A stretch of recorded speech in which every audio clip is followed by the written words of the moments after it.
کہ میرے روپے کی جو قدر ہے وہ 240 سے 250 کی رینج میں, لائکلی ان کا 244 کے آس پاس ہے. اب دو ویوز ہیں, مارکیٹ کے جو میکانزمز ہیں وہ اپنی جگہ پہ ہیں, بٹ ایک بات پاشا صاحب نے اپنی اس میں کہی, انہوں نے کہا کہ پاکستان نے فری جو ہے market based exchange rate agree کیا تھا. جب سے وزارت خزانہ میں نئی ٹیم آئی ہے تب سے اب یہ فری نہیں ہے, مینجڈ ایکسچینج ریٹ پاکستان میں امپلیمنٹ ہو رہا ہے. اسحاق ڈار والا فارمولا ہے. اب کچھ اور بھی چیزیں, لیکن کامران ایک بات ہے ویسے, جتنی کرنسی ڈی ویلیویشن ہو رہی ہے نا, اس کا ہمیں فائدہ تو بالکل نہیں ہو رہا. آپ کی جو ایکسپورٹس ہیں وہ نہیں بڑھ رہی, تو دو چیزوں کو اسٹڈی کرنے کی ضرورت ہے. I am not an economist. دو چیزوں کے اوپر غور کرنے کی ضرورت ہے, اور ایک کنسنسس ہونا چاہیے کہ کیا آپ کا 21% شرح سود رکھ کے آپ نے مہنگائی پہ قابو پا لیا, نمبر 1. نمبر 2, کیا آپ نے روپے کی بے قدری کر کے کیا آپ ایکسپورٹس بڑھانے میں کامیاب ہوئے؟ کیا اس کا جو دوسرا فائدہ ہوتا ہے کہ آپ کے پاس باہر سے پیسہ آتا ہے, ریزروز بلڈ ہوتے ہیں, کیا وہ ریزروز بھی بلڈ ہوئے؟ تو یہ دونوں کام نہیں ہوئے. اور تیسری بات کہ یہ دونوں کام کر کے آئی ایم ایف کا پروگرام پھر بھی بحال نہیں ہوا. شرائط تو انہی کی تھی نا, تو مطلب ہم عجیب ایک بند گلی میں پھنسے ہوئے ہیں. اور اس کا نتیجہ کیا نکلا ہے؟ چلیں یہ اعداد و شمار تو آ گیا. اب وہ حفیظ پاشا صاحب اپنی جو کتاب میں یہ بھی کہتے ہیں کہ پاکستان کا جو اس وقت ان امپلائمنٹ ریٹ ہے ون آف دا ہائیسٹ, یعنی کہ 11% کہہ رہے ہیں. اور اس سے بھی جو الارمنگ, وہ کہہ رہے ہیں کہ کم از کم جو 10 کروڑ جو پاکستانی ہیں دے لیو بلو دا پاورٹی لائن. مطلب ابھی جو سینسس ہو رہا ہے میں بھی ہماری آبادی 25 کروڑ ہو, تو مطلب آپ کہہ لیں کہ اس میں سے 10 کروڑ جو لوگ ہیں وہ غربت کی لکیر سے نیچے زندگی گزار رہے ہیں. دیکھیے انہوں نے جو نمبرز اپنی بک میں دیے ہوئے, چیپٹر لکھا, ان کے 2-3 نمبر بڑے اگین, چونکہ ان کا ماشاءاللہ سٹیٹس میں بہت زیادہ ان کی کمانڈ ہے پاکستان کے اندر, از ون آف دوز جن کے نمبرز کے اوپر بہت اسٹرانگ گرپ ہے. تو ان امپلائمنٹ کا نمبر انہوں نے 10 سے 11% کی رینج دی ہے. اب یہاں پہ اگین ایک تشویشناک بات یہ ہے کہ جو ہمارا دائرہ شماریات ہے پی بی ایس, وہ آپ کے پاس آج تک وہ میرا کریڈیبل نمبر پروڈیوس کرنا بہت دور کی بات, وہ ٹائملی نمبر پروڈیوس نہیں کر پا رہا. تو ہمارے پاس وہ 2021 کے یا 22 کے پرانے ڈیٹا پڑا ہوا ہے, نیا ڈیٹا کی ان کو پرووائز لے نہیں ہے کہ پولیٹیکلی بڑے سینسیٹیو نمبر ہوتے ہیں. بہرحال جو انہوں نے ان امپلائمنٹ کا کوئی 10 سے 11% ان کے خیال میں ان امپلائمنٹ ریٹ ہے. اور اس کے اندر جو 2 نمبر ناظرین اور زیادہ بڑے کریٹیکل ہیں, اور جب وہ نمبر ڈسکس کر رہے تھے پاشا صاحب تو انہوں نے عرب سپرنگ کا بھی حوالہ دیا.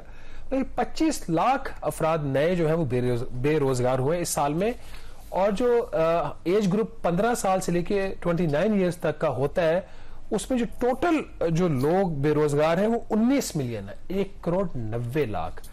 اب یہ وہ گروپ ہے جو ینگ پاکستان کی پاپولیشن ہے, جو کبھی ہم کہتے تھے ڈیموگرافک ڈیویڈنڈ ہے ہمارے لیے بقول ڈاکٹر پاشا صاحب کے, یہ اب ڈیموگرافک آپ کے لیے قرض بنتا جا رہا ہے. بے روزگاری جب بڑھے گی پھر کرائم ریٹس بھی بڑھیں گے. اس میں جو 19 ملین افراد ہیں ینگ, اس میں 11 ملین خواتین ہیں اور 8 ملین 80 لاکھ کے قریب میل ہیں. تو یہ ایک تشویشناک نمبر. اس کے ساتھ ہی جو دوسرا نمبر وہ غربت کا ہے کہ 25 کروڑ کی آبادی میں اگر 10 کروڑ ایسٹیمیٹڈ آپ کا جو ہے آپ کی آبادی کے لوگ وہ غربت کی جو ایک لکیر ہوتی ہے اس سے نیچے رہ رہے ہیں, تو اس ملک میں پھر کرائم ریٹ کیسے ہوں گے, کیسے نہیں ہوں گے, یہ صورتحال اب ہمارے سب کے ہم سامنے ہے. کیا حکومت اس کا نوٹس لیتی ہے یا نہیں؟ ہم بات کر رہے تھے انٹرسٹ ریٹ کی کتنا وہ ویلڈ ہے مہنگائی کو قابو پانے کے لیے. اسی کتاب میں انہوں نے وجوہات دی ہیں کہ پاکستان میں جو اس وقت ریکڈ انفلیشن ہے وہ کون سے عوامل ہے جس کی وجہ سے مہنگائی بڑھ رہی ہے. انہوں نے کہا جو روپے کی قدر میں کمی ہوئی ہے اس کی وجہ سے جو جتنی بھی پاکستان میں مہنگائی میں اضافہ ہوا اس کا کنٹریبیوشن 53% ہے روپے کی قدر میں کمی کی وجہ سے. چونکہ آپ امپورٹس کرتے ہو, امپورٹ آپ کی مہنگی ہوتی ہے تو ملک میں مہنگائی ہوتی ہے. 27% انہوں کا کنٹریبیوشن اس چیز کی ہے جو ملک میں سیلاب آئے تھے, اور پھر جو امپورٹس کے اوپر حکومت نے کچھ ریسٹرکشنز لگائی ہوئی کیونکہ ہمارے پاس ڈالرز نہیں ہے, تو ان کا 27% مہنگائی اس وجہ سے بڑھی ہے. تو 53% پلس 27%, 80% مہنگائی تو ان دو وجوہات کی وجہ سے بڑھی ہے.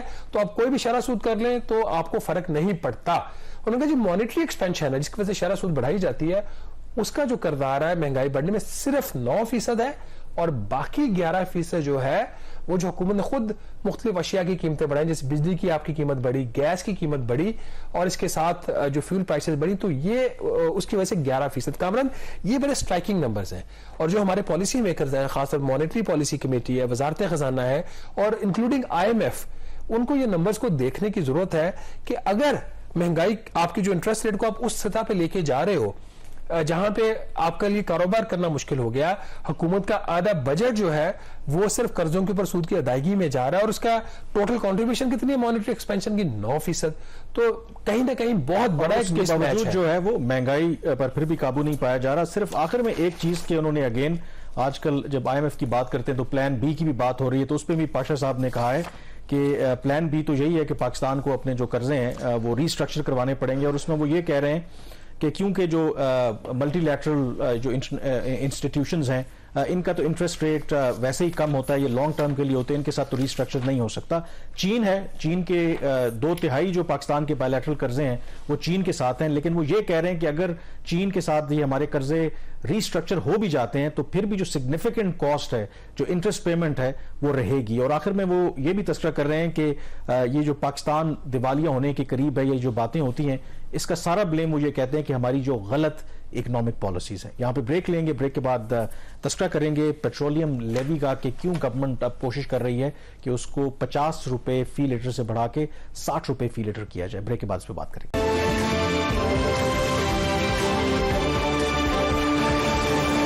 بریک کے بعد ایک دفعہ پھر آپ کو خوش آمدید کہتے ہیں. چیئرمین پاکستان پیپلز پارٹی بلاول بھٹو زرداری, میں نے چیئرمین کا ذکر اس لیے کیا کیونکہ آج جو سوات میں انہوں نے ایک جلسہ عام سے خطاب کیا تو بطور چیئرمین پاکستان پیپلز پارٹی کی کیا, نہ کہ بطور وزیر خارجہ کے, اور اس میں انہوں نے امپورٹنٹ بات کی کیونکہ اس کا تعلق معیشت سے ہے, اور وہ ذکر کیا ایک لحاظ سے وہ گلہ کر رہے تھے پرائم منسٹر یا اس حکومت سے کیونکہ وہ خود بھی حکومت کا حصہ ہیں.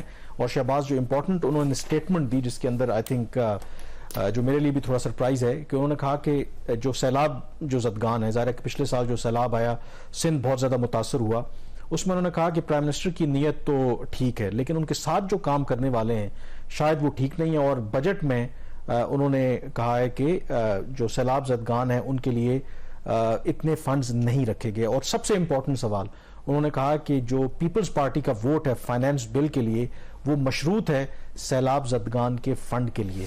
تو ایک تو آئی ایم ایف کی شرائط ہیں اور ایک طرف اور ہمارے لیے مشکلات ہیں, اور اوپر سے اب ایک کی کولیشن پارٹنر جو ہے وہ شہباز شریف صاحب کو اس طریقے سے آپ کہہ لیں کہ تھریٹ کر رہا ہے, تو پرابلمز پڑتی جا رہی ہیں ان کے بھی. نہیں, تھپکی دی ہے شہباز شریف صاحب کو کہ آپ اچھا کام کر رہے ہیں, آپ کی ٹیم اچھا کام نہیں کر رہی. اس کا تھوڑا سا کانٹیکسٹ کلیئر کر دیں.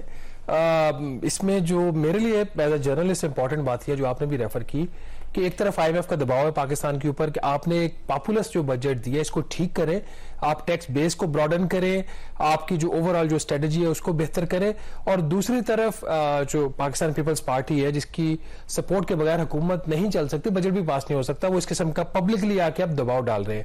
کل سلیم مانی والا صاحب ان کو ہم نے اپنے پروگرام میں لیا تھا, انہوں نے بھی یہی بات کی کہ نہیں ہم آئی ایم ایف کا پروگرام کرنا چاہ رہے, حکومت کے کچھ اور موقف تھا. تو جب مانی والا صاحب نے پرسوں مجھے یہ سٹیٹمنٹ بھیجی تھی کہ ان کا کیا موقف ہے اس کا پیپلز پارٹی کے اس بجٹ کے اوپر اور خاص طور پر آئی ایم ایف کے پروگرام کے اوپر, تو اس کے بعد مجھے ذرائع نے بتایا کہ ڈار صاحب نے مانی والا صاحب سے گلہ کیا کہ آپ کی بات نہیں کرنی چاہیے. تو آج چیز جو ہے وہ تھوڑی سی ایک سٹیپ آگے چلی گئی اور بڑھ گئی ہے.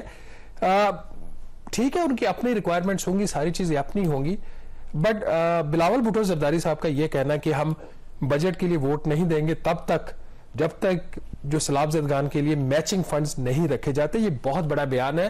کیونکہ جو جنیوا کانفرنس ہوئی تھی وہاں پہ یہ طے ہوا تھا کہ جو $15 ارب کی نیڈز اسیس کی تھیں, جو تباہ کاریاں ہوئی تھی سیلاب کی اس کو ری ہیپ کرنے کے لیے, تو اس میں کوئی $9 ارب کی کمٹمنٹس وہاں سے ملی تھی, لیکن وہ کمٹمنٹس $9 ارب کی نہیں تھی, وہ بہت کم تھی. اس سے بہرحال طے یہ ہوا تھا کہ باقی کوئی $7 ارب یا $6 ارب حکومت پاکستان خود دے گی over a period of 3 to 4 years. تو یہ اگر $1 ارب بھی کم از کم یہ رکھیں بجٹ میں اس کے لیے, یا $2 ارب بھی رکھیں, $1 ارب بھی $300 ارب بنتا ہے. تو اتنا اس بجٹ میں ابھی کیا پروپوزل ہے؟ دیکھیں انہوں نے بہت زیادہ کچھ پروجیکٹس رکھے تھے لیکن اس کے ایگزیکٹ اماؤنٹ کتنی ہمیں نہیں پتا, ہم اس کے بارے میں کہہ نہیں سکتے. لیکن اگر پیپلز پارٹی ڈس سیٹسفائیڈ اس کا مطلب ہے کہ وہ سگنیفیکنٹ اماؤنٹ نہیں رکھی گئی. تو یہ اب چیزیں اسحاق ڈار صاحب کے لیے تھوڑی سی ٹائٹ ہو رہی ہیں, چیلنجنگ ہو رہی ہیں. اور ایک اور چیز ہم ناظرین ایکسپلین کرنا چاہ رہے تھے, بجٹ میں ایک پرپوزل آیا تھا کہ جو پیٹرولیم آرڈیننس ہے لیوی کا اس کو امینڈ کیا گیا تھا. کہ ہم نے یہ خبر دی تھی ٹریبیون میں بھی اور دا ریویو میں کہ حکومت اس کا جو ریٹ ہے پیٹرولیم لیوی کا 60 روپے فی لیٹر کرنا چاہ رہی ہے فرام 50 روپیز پر لیٹر. تو اسحاق ڈار صاحب نے پھر ایک ٹی وی پروگرام میں کہا تھا کہ ان کا بھی کوئی ارادہ نہیں ایسا کرنے کا, لیکن کچھ ایسا ہوا اس ہفتے کہ senate standing committee on finance کی میٹنگ تھی وہاں پہ یہ بجٹ پروپوزل ڈسکس ہوا. تو جوائنٹ سیکرٹری بجٹ جو ہے انہوں نے وہاں پہ آ کے ایکسپلین کیا کہ وزارت خزانہ کا جو ایک پروپوزل وہ موو کر چکی ہے وہ یہ ہے کہ پیٹرول کے اوپر اور ڈیزل کے اوپر جو لیوی ہے اس کا ریٹ 50 سے 60 روپے کر دیا جائے. تو وہ جو ہم بات پہلے کر رہے تھے وہ اپنی جگہ پہ موجود ہے. اگر یہ ریٹ 60 روپے فی لیٹر نہیں ہوتا تو حکومت نے جو بجٹ میں رکھا ہوا ہے 870 ارب روپے کا سالانہ تخمیناً پیٹرولیم لیوی کا وہ حاصل نہیں ہوگا. اور دوسرا ایک اور بھی باریکی کا کام حکومت بجٹ میں کر گئی ہے کہ اس وقت جو مختلف جو برانڈز ہیں اگر وہ بڑی پیکیجنگ میں کوئی چیز بیچتے ہیں اشیاء کچھ تو اس کے اوپر سیلز ٹیکس نہیں ہے, ریٹیل پیکیجنگ کے اوپر ہے. اور یہ جو اشیاء کو معمولی اشیاء نہیں ہے وہ چیزیں جو اپنے کچن میں روزمرہ میں آپ استعمال کرتے ہیں جیسے ریڈ چلیز ہیں, سرخ مرچیں, ادرک, ہلدی, دہی, مکھن, دیسی گھی, چیز, گوشت, مچھلی کا گوشت, ان کے اوپر 18% سیلز ٹیکس بجٹ میں پرپوز کیا گیا ہے اگر یہ ایک بڑی پیکیجنگ میں اس کو بیچا جاتا ہے. تو ایک باریکی کا کام حکومت نے کیا, یہ پہلے میڈیا کے نوٹس میں نہیں آیا تھا. اسٹینڈنگ کمیٹی میں جب یہ بجٹ ڈسکس ہوا تو وہاں پہ یہ بات سامنے آئی تھی. بہرحال یہ ٹائم نہیں ہے ان چیزوں کے اوپر ٹیکس لگانے کا کیونکہ ملک میں اس وقت جو فوڈ انفلیشن ہے وہ 52% ہے. چلیں وقت ہوا ہے بریک کا, اور بریک کے بعد ذکر کریں گے اس تاریخی دورے کا جو سعودی عرب کے وزیر خارجہ جو ہیں وہ ایران کا کر رہے ہیں. بریک کے بعد اس پہ بات کریں گے. بریک کے بعد ایک دفعہ پھر آپ کو خوش آمدید کہتے ہیں. ہم اپنے اندرونی مسائل میں الجھے ہوئے ہیں اور خطے میں بڑی بڑی تبدیلیاں ہو رہی ہیں. جو پہلے بھی ہم نے ذکر کیا تھا کہ مارچ میں سعودی عرب اور ایران کے درمیان مفاہمت ہوئی تھی اور اس مفاہمت کروانے میں چین نے اہم کردار ادا کیا تھا. اور اس مفاہمت کا جو سب سے اہم جو پہلو تھا وہ یہ تھا کہ دونوں ممالک جن کے 2016 سے جو سفارتی تعلقات ہیں انہوں نے منقطع کر رکھے ہیں ان کو بحال کیا جائے گا. ہم نے دیکھا کہ 7 جون کو سب سے پہلے ایران نے جو سعودی عرب کے اندر اپنے جو تمام سفارتی مشنز ہیں ان کو ری اوپن کیا. وہاں پر ایران نے جو اپنا نیا سفیر ہے وہ بھی نامزد کیا. اور اب جو سعودی عرب کے وزیر خارجہ ہیں وہ تاریخی دورے پر ہیں ایران کے. یہ بہت سگنیفیکنٹ ڈیولپمنٹ ہے اور اس کے بہت دور جو ہیں وہ اثرات مرتب ہوں گے مشرق وسطیٰ کے اوپر بھی اور ایون اس خطے کے اوپر بھی, کیونکہ پاکستان بھی ماضی میں وکٹم رہا ہے جو سعودی عرب اور ایران کی آپس میں محاذ آرائی رہی ہے. تو شہباز یہ میرے خیال میں بہت سگنیفیکنٹ ڈیولپمنٹ ہے جس سے ایک چیز آپ کو پتہ چلتی ہے کہ دنیا جو ہے اب اپنی جو پالیسیز ہے وہ کیسے ریکلیبریٹ کر رہی ہے اور جو فوکس ہے مطلب ایران ہو یا سعودی عرب ہو, کیونکہ ان کے درمیان جو بھی ہاسٹیلٹی رہی نیچرلی جو اس کا امپیکٹ ہے جب پاکستان جیسے ملک بھی اس کا ان پر امپیکٹ آتا رہا, دونوں ملکوں کی عوام بھی اس سے متاثر ہوتی ہے کیونکہ آپ کے سگنیفیکنٹ اگر آپ کے ریسورسز آپ کا جو فوکس ہے وہ سیکیورٹی اور ان چیزوں کے اوپر رہے تو یقینی طور پر پھر وہ ڈیولپمنٹ اور وہ چیزیں پیچھے رہ جاتی. تو اس وزٹ میں جو سگنیفیکنٹ بات ہے کہ 2016 میں جو سعودی عرب نے اپنا جو سفارت خانہ تھا ایران کے اندر وہ بند کر دیا تھا. جو کہا جا رہا ہے کہ جو سعودی عرب کے وزیر خارجہ ہیں وہ اس کو ایک تو ری اوپن کریں گے, پھر ان کے کاؤنٹر پارٹس کے ساتھ مذاکرات ہوں گے اور پھر 20 سالہ پرانا جو معاہدہ ان کا اکنامک کوآپریشن کا تھا جو ہوا تھا اس کو بحال کرنے کی بات ہو رہی ہے. تو یہ بہت سگنیفیکنٹ ڈیولپمنٹ ہے اینڈ افسوس یہ ہوتا ہے کہ اس موقع کے اوپر ہم اپنے اندرونی مسائل میں الجھے ہوئے ہیں کیونکہ یہ جو تبدیلیاں آ رہی ہیں اس سے ہم بڑے اچھے طریقے سے فائدہ اٹھا سکتے ہیں اگر ہم کسی طریقے سے اس ملک کے اندر کوئی پولیٹیکل اور اکنامک سٹیبلٹی لے آئیں. دیکھیے اس وقت جو سب سے بڑا سوال ہے نا حکومت پاکستان کے سامنے, اور یہی وجہ ہے کہ ہمیں ہوپ ہے کہ شاید 12 اگست کے بعد یہ الیکشن اناؤنس کر دیں اور الیکشن ہو جائیں اکتوبر نومبر میں, وہ یہی ہے کہ دنیا آپ سے بات کرنے کے لیے تیار نہیں ہے. جو آپ نے اس بات کی کہ پاکستان اپنے مسائل میں جو ہے وہ بالکل الجھا ہوا ہے اور چین آپ کو ایک حد تک آپ کو بیل آؤٹ دے رہا ہے. اب اس میں کامن سوال یہ پیدا ہوتا ہے کہ اب سعودی عرب تو بالکل کلیئرلی اپنا جو ویژن 2030 ہے محمد بن سلمان کا کرون پرنس کا وہ اس کے اوپر امپلیمنٹ کر رہے ہیں. ایران اور سعودی عرب اگر قریب ہو جاتے ہیں خطے میں ایک بہت بڑی جو ٹینشن ہے وہ ختم ہو جاتی ہے. تو پاکستان کے لیے ابھی بھی اس کے اندر ایک رے آف ہوپ ہے کہ اگر یہ جو نئی ریجنل الائنمنٹ ہو رہی ہے جس میں چین, روس, ایران, سعودی عرب, متحدہ عرب امارات اور پھر پاکستان تو اب اس ساری جو ایک آپ کی بن رہی ہے اس میں بالکل باٹم کے اوپر ہے رائٹ ناؤ.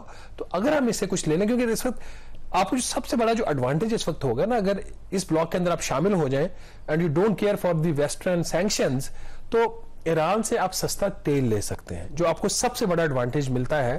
آپ نہیں لے پا رہے.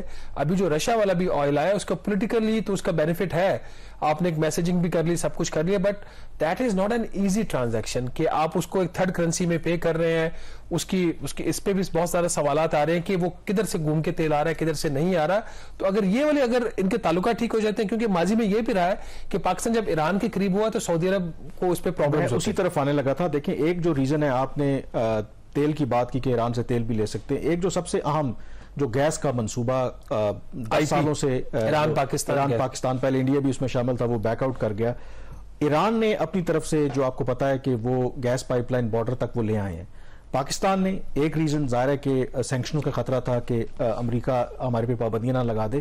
دوسری جو بہت بڑی وجہ تھی کہ سعودی عرب بھی نہیں چاہتا تھا کہ ہمارے تعلقات اس نوعیت کے ہوں کہ وہ گرو کرے. اب جب ان کی آپس میں مفاہمت ہو رہی ہے تو دین دیر از اے پاسبلٹی کہ یہ جو Iran Pakistan gas pipeline ہے یہ بھی کمپلیٹ ہو جائے. اور پاکستان کو اس وقت آپ کو پتا ہے کہ انرجی کی سخت ضرورت ہے. ایون یہ گرمیوں کا موسم ہے, ابھی بھی جو گیس کی آپ کی لوڈ شیڈنگ ہوتی ہے, تو یہ ایک بہت بڑا فیکٹر ہے. ایون پھر بہت سے ایسے منصوبے آپ کو پتا ہے کہ سعودی عرب نے 2019 میں جب سعودی کراؤن پرنس محمد بن سلمان آئے تھے پاکستان کے دورے پر, تو انہوں نے اعلان کیا تھا کہ پاکستان میں ایک گوادر میں آئل ریفائنری لگائی جائے گی. اور پھر بعد میں پتا چلا کہ کیونکہ اس وقت حالات آج جو تبدیل ہوئے ہیں ویسے نہیں تھے, شاید ایران کا بھی اور ایون کہ چائنیز کا بھی کنسرن تھا, کیونکہ سعودیز اس وقت کلوز تھے امریکہ کے, کہ سعودیز کی وہاں پہ پریزنس مین کہ امریکہ کا وہاں پہ فٹ پرنٹ انکریز ہوگا. لیکن اب کیونکہ وہ تبدیلی آ گئی ہے, سعودی عرب جو ہے وہ اس کی کلوزنس جو ہے وہ چین کے ساتھ بڑھ رہی ہے, امریکہ کے ساتھ ان کے تعلقات بالکل بھی اچھے نہیں ہیں. تو ایون وہ جو پروجیکٹ ہے جو رکا ہوا ہے وہ بھی بحال ہو سکتا ہے. تو لیٹس سی, یہ ایسی تبدیلیاں ہیں جیسے میں نے کہا کہ اس کے خطے کے اوپر مشرق وسطیٰ اور بیونڈ بہت اس کے اثرات ہیں, اور پاکستان ڈیفینیٹلی ایک ایڈوانٹیجز پوزیشن پر ہو سکتا ہے, اور پرووائڈڈ جیسے اگین آئی وڈ ریپیٹ کہ ہمیں تھوڑا سا جو اپنی اندر جو پولیٹیکل سٹیبلٹی ہے, جو اپنی پالیسیز ہے, ان میں کنسسٹنسی لانے کی ضرورت ہے. پروگرام دا ریویو سے اتنا ہی. مجھے کامران یوسف اور شہباز رانا کو اجازت دیجیے. اللہ حافظ.